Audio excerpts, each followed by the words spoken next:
पार पडली आणि 5 राज्यांपैकी 3 राज्यात भाजपला घवघवीत यश मिळालं, काय सांगा? अत्यंत आनंदाचा आणि अभिमानाचा क्षण हा भारतीय जनता पक्षाच्या सर्वच कार्यकर्त्यांसाठी आहे। आजपर्यंत भारतीय जनता पक्षाच्या जनसंघापासून आमच्या सर्व ज्येष्ठ कार्यकर्त्यांनी आपल्या जीवाचं रान करून घाम गाळून प्रसंगी रक्त सांडूनही या पक्षासाठी एका विचारधारेनं देशाला एका उंच स्थानी नेऊन ठेवण्याचं पूर्ववैभव प्राप्त करून देण्यासाठी आजपर्यंत काम केलं। आणि आज पश्चिम बंगालसारखा मोठं राज्य आणि जे अतिशय कठीण होतं, कधी भारतीय जनता पक्ष तिथे एखादी संस्था स्थापन करेल असं कोणाला वाटतं नसेल, परंतु हे पक्षाच्या सगळ्या कार्यकर्त्यांचं आजपर्यंतच्या केलेल्या कष्टाचं चीज आहे। आणि केरळमध्ये सुद्धा आपण जरी 3 राज्यामध्ये घवघवीत यश मिळवलं असेल तरी केरळमध्ये सुद्धा आजपर्यंत एकही सीट नव्हती, तिथे भारतीय जनता पक्षानं प्रवेश केला आहे। 3 सीटा आपल्या तिथं निवडून आल्या आणि अनेक सीटांवर आपण अत्यंत चांगली मतं तिथं घेतलेली आहे। त्यामुळे संपूर्ण देशातच आज भारतीय जनता पक्षाच्या बाजूनं जनतेचा विश्वास वाढत आहे। माननीय पंतप्रधान नरेंद्रजी मोदी हे देशाचे लाडके पंतप्रधान आहेत, त्यांच्या नेतृत्वात आपला देश सक्षमपणे वाटचाल करू शकतो आणि भारतीय जनता पक्षाच्या नेतृत्वातच हे घडू शकते।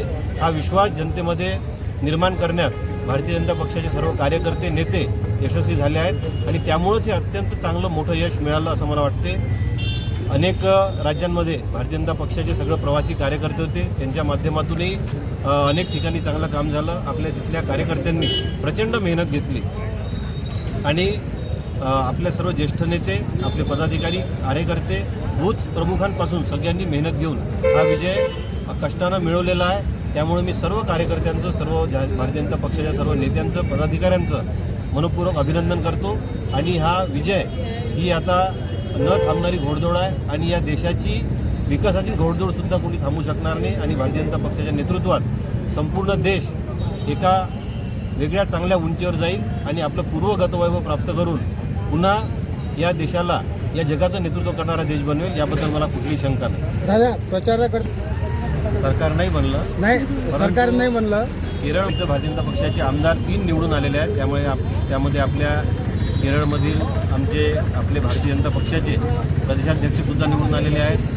माजी केंद्रीय मंत्री आणि ज्यांना महाराष्ट्रातून आपण राज्यसभेवर पाठवले होते असे व्ही मुरलीधरन, यांच्या मतदारसंघात मी आणि आमचे नागपूरचे आमदार मित्र प्रवीणजी दटके या दोघंही आम्ही तिथं प्रवासी कार्यकर्ते म्हणून होतो। त्या आणि नेमम विधानसभा मतदारसंघाची 3 विधानसभा मतदारसंघामध्ये विजय मिळालेला आहे। आणि आम्ही तिथं काम करत असताना हे लक्षात आलं की अत्यंत मेहनतीनं आणि जीवाची पर्वा न करता तिथं कार्यकर्ते आपले काम करून राहिले आहे। कुठेही काही मिळत नसताना, कुठलाही मोठा स्कोप समोर नसताना, विजयाचं कुठले चिन्ह दिसत नसताना तिथल्या कार्यकर्त्यांनी, अत्यंत गरीब परिस्थितीतले कार्यकर्ते आहेत, कोणी प्लंबर आहे, कोणी वायरिंगचं काम करणारा, असे अत्यंत रोजमजुरीचे कामं करणारे कार्यकर्ते तिथं आमचे पदाधिकारी आहेत। त्या सगळ्यांनी अत्यंत कष्टानं हा विजय मिळवलेला आहे आणि या विजयामुळं तिथे एक विश्वास निर्माण होऊन पुढल्या येणाऱ्या कार्यकाळामध्ये केरळमध्ये सुद्धा निश्चितपणे भारतीय जनता पक्षाचं सरकार असेल, भारतीय जनता पक्षाच्या नेतृत्वातलं सरकार असेल, हा मला विश्वास वाटतो। आणि आनंद आहे की आम्ही ज्या विधानसभा मतदारसंघामध्ये प्रवासी कार्यकर्ते म्हणून काम केलं,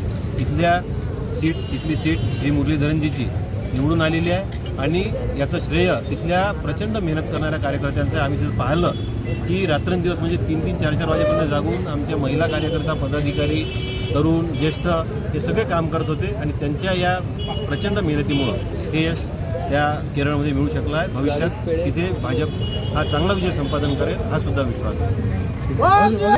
त्या यशामागे सर्व कार्यकर्त्यांचं यश आणि त्यांचं हार्डवर्क आणि हे सगळं दिसून येत आहे। त्यामुळे सर्व कार्यकर्त्यांचे परत एकदा मनपूर्वक आभार मानते आणि धन्यवाद। आज भारतीय जनता पार्टीचे 3 राज्यात सरकार आलेले आहे। सर्वात मोठं राज्य म्हणजे बंगालमध्ये याच्या अगोदर आपल्याला 77 पंचवार्षिक अगोदर 77 सीटात होत्या आणि यावेळेस बहुमतांनी 200चा आकडा पार केलेला आहे। इथून ममता राज्य म्हणजे भारतीय जनता पार्टीचं सरकार आलेलं आहे। 3 राज्यांचा आपण सर्वांना शुभेच्छा देतो।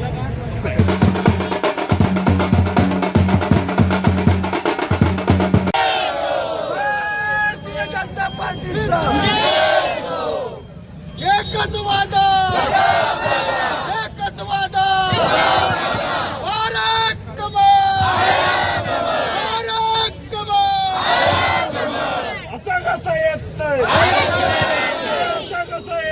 आल्याशिवाय